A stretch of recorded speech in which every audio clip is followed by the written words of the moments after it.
స్వర్ణాంధ్రప్రదేశ్ లో 2047కి 55 లక్షల రూపాయలు తలసరి ఆదాయం. ఈ రోజు 2,90,000 ఉంటే దీన్ని 23 ఏళ్లలో దగ్గర 20 రెట్లు 15 రెట్లు పెరిగే అవకాశం ఉంటుంది. అది సాధ్యమా అంటే సాధ్యం.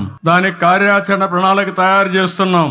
అదే సమయంలో ఇది కొంతమందికి ఆదాయం వచ్చి చాలా మంది నిరుపేదలుగా ఉండడానికి వీలు లేదు. అందుకే చాలా రోజులు మదనపడ్డాను. ప్రభుత్వం అనేక కార్యక్రమాలు ఇస్తున్నాం. మొన్నే పేదల సేవలో నెల 1వ తారీఖున పింఛన్లు ఇచ్చాను. ఈ రోజు మీరు చూస్తే 4,000 రూపాయలు పింఛనిచ్చే ప్రభుత్వం భారతదేశంలో ఒక్క ఆంధ్రప్రదేశ్ ప్రభుత్వం తప్ప ఎక్కడా లేదు. ఇక్కడుండే ఎన్డీఏ ప్రభుత్వం ఇస్తున్నాం.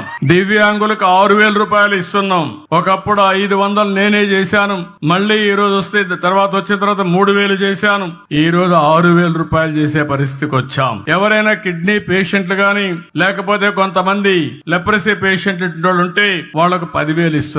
బెడ్ కి పరిమితమైనటువంటి వ్యక్తులకి కుటుంబ సభ్యుల్ని కొంతవరకు ఆదుకోవాలని 15,000 రూపాయలు ఇస్తున్నాం. మీరు చరిత్రలో ఎప్పుడన్నా ఎవ్వరు ఈ వారిగా ఇచ్చింది లేదు. మానవతా దృక్పథంతో పనిచేసే ప్రభుత్వం ఈ ఎన్డీఏ ప్రభుత్వం అని చెప్పి మరొక్కసారి మీ అందరికీ విజ్ఞప్తి చేస్తున్నా. అదే సమయంలో మీరు ఒకసారి ఆలోచిస్తే 33,000 కోట్ల రూపాయలు డీబీటీ ద్వారా నెలవారీగా మీకు డబ్బులు పంపిస్తున్నా. ఇవి కాకుండా అన్నా క్యాంటీన్ ఉంది. ఇది కాకుండా రేపే డిఎస్సి పెడుతున్నాం. ఇవి కాకుండా ఎస్సీలకు ఎస్టీలకు బీసీలకు మైనారిటీ సోదరులకి అనేక కార్యక్రమాలని లోన్స్ ఇవ్వడం, స్వయం ఉపాధి కల్పించడం అనేక కార్యక్రమాలు చేస్తున్నాం. దీపం 2 ఇచ్చాం. రేపు మే నెలలో మళ్ళీ అందరికి చెప్తున్నా, తల్లికి వందనం కింద ఎంతమంది పిల్లలుంటే అంతమంది పిల్లలకి ఇస్తాం.